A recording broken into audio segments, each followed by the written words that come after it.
Like I was on this trajectory. And I just knew like, hey, like I got real disciplined because I had grad school and I was working full time and had kids taken care of. And like, I got addicted to this like momentum, just kind of driving forward. I got all these certifications. I did all these things before I knew anything about entrepreneurship, but that discipline and that drive to like hope, like I went from like a lonely, like entry level position to heading up the entire business's, function, within, 5 years. And so what that did is, kind of set this entrepreneurial journey, ablaze. I got married in Puerto Rico, 5 years ago this March. And that really was like, I had a friend that was investing in real estate. I had another buddy that was a contractor. My dad was there. We're standing on the beach on this beautiful wheel. And I thought, man, this is the only time in my life I'm going to be surrounded by all the people I really love and care about in a situation like this, where we're just having a good time. Everybody's here to have fun. We just get to enjoy one another. And that's, for me, like I left there and thought, how can I recreate that, and live life kind of on my own terms so I can have more of that? Cause it's never going to happen again. And so that's kind of where the next chapter of my story launched. Yeah. Well, I don't want to open up that chapter yet because there's a few things I want to cover on this. This is a big chapter we just covered of this. That was so. I want to get back to your first marriage, and there was, and I wasn't sure where you talked about your first marriage. Things were going really well, and then you knew that you wanted more, and then things just kind of started, falling apart.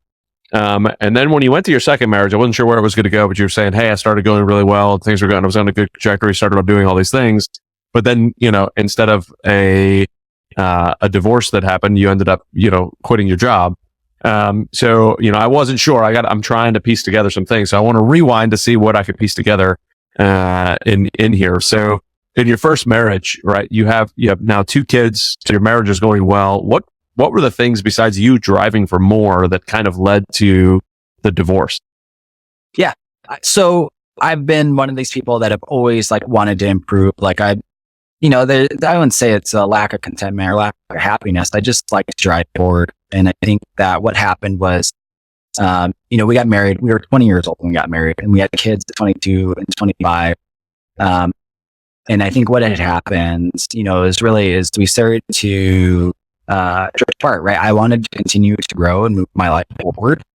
And she was still trying to figure out who she was. And, and I think we both had a lot of faults in that, but it's just one of those things where, we were just going in different directions because we got married when we were kids. Like I hadn't processed my life, trauma, when we got married. Right. And so I was doing a lot of that work after having kids and like being able to really understand, and digest all of that and grow from it. And I felt like I was tugging her along on this kind of journey. And, I think that just built a lot of resentment. And she had plenty of her own challenges to overcome. She dealt with, her mental health. She's always had kind of a challenge with it. And it just really picked up after my son was born. And then she had she got a really good job and had an extended stay, away from myself and our kids. And that just really unraveled our marriage pretty quickly. So while she was away, right, you had your kid. Did she bring the kids with her, or did you have them? Oh, you had the kids while she was on her extended stay. So how did the conversation go? What did you see with your kids as this was all kind of unraveling? What kind of conversations did they have with you? Did you have with them? Yeah, like 2 and 4, 2 and 5. So okay. There wasn't, we tried our best to explain what was going on. We lived together, separated, and just kind of shared our time, for a few months, really, 4 or 5 months, actually. Before divorce was finalized. And so we lived in the same house. I tried to keep their life as normal as possible. But they had grown accustomed, I think, to mom being away and being with me all the time. So the conversations were really just about, hey, we are, we're going to do something different. Like, it's, we're not going to live together anymore, but we're going to share you guys and you're going to go back and forth. And, I think that's been one of best and the worst things. Like, they knew like their time was going to be split, but fortunately, like it was split pretty evenly. So, at that age, and I was pretty young too. Like today, it would be a completely different, I think, scenario, completely different conversation. Yeah. Even if they were as young as they were, just because I'm much more mature. But then it was, how do you tell these little kids, these toddler and a 5-year-old, that their whole life is being uprooted? I mean, it's a hard thing to process, a hard thing for them to deal with and adapt to. But look, I mean, they're pretty resilient. I mean, they got what they quickly and adapted to it.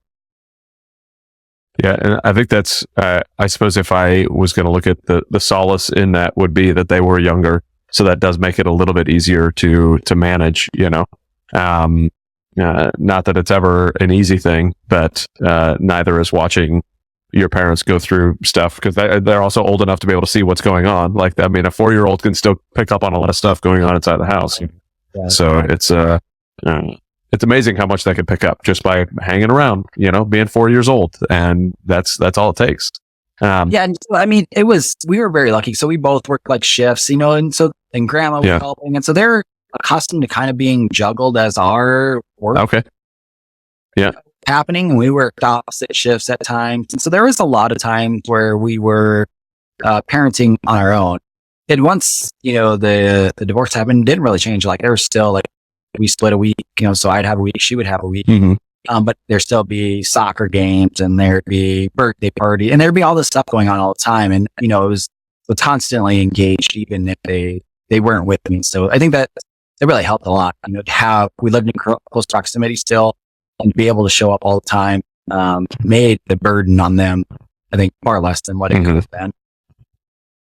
Yeah, for sure. For those, what would you give to the dads out there that might be listening that are, maybe they're on that verge, they're seeing that, because especially when you look at so I saw it as a prior military guy, you see a lot of the divorces, separations happen, and a lot of it is because the military is pulling all over. Sometimes it's because they're voluntarily saying, hey, I want to go deploy, or I want to go to this school, or I want to do these things and get all these tabs and get all this stuff. Sometimes it's of no fault of their own, just like, hey, the military sending you for a year to Iraq, there's not much you can do about that. But you come home and that there's that tension, there's things going on. So, what kind of advice would you give to try to, and I'll give you my perspective. This is not a judgment by any stretch. But my goal is to, hope that, and there are plenty of times where this is not the right answer, but hope that all couples can stay together. Like, if you're married, let's figure out how to make it through that marriage. There are obviously times that is not a wise move, or to stay together. But if they're not in those situations where, like, hey, now's the wise time to separate, now's the wise time for it to go away, what sort of advice would you give to those that are striving hard? They want to succeed, they want to be chasing those things, but they're catching themselves kind of running faster than their spouse can keep up. Because I think in our world, especially in the abundance world, we have a lot of very fast running people that are striving really hard to be a lot better and to grow and do all these things. But that can leave our spouses sometimes in the, stuck in the back. Like, what kind of advice would you give to those dads or those husbands/dads who are potentially in that situation right now?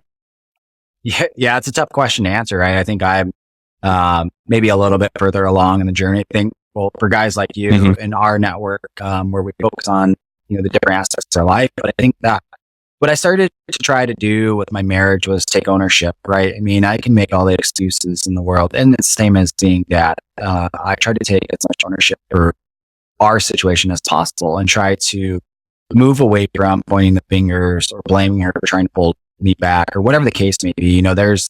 She has her own stressors and her own motives and things that she wants.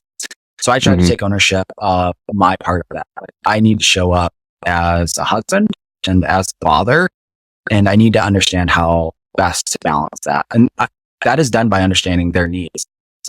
Most wives or spouses don't necessarily need all of your time. But what we found, I think, is important is the communication part, right? Like, letting them know what is coming, what to expect, what my schedule looks like, where I'm going, in as much advance as possible, and then making sure that I carve out time.